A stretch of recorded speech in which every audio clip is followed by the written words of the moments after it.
நம்மாழ்வார் வாழ்ந்த வீடு அது.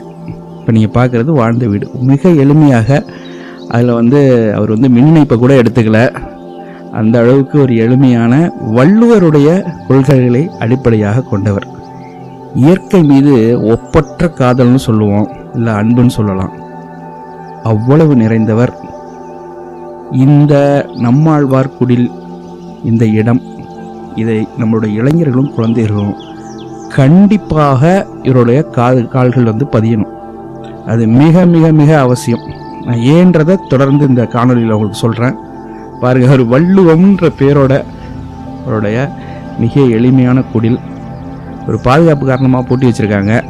இப்போ நம்ம அந்த ஜன்னல் வழியாக அதை பாருங்கள், பார்க்கலாம். நம்மளுடைய புகைப்படத்தை பார்க்கலாம். உள்ளார இருக்குது. அவர் பயன்படுத்திய நூல்கள், அவர் பயன்படுத்திய அவருக்கு கிடைத்த பரிசு பொருட்கள் எல்லாமே அதில் இருக்குது.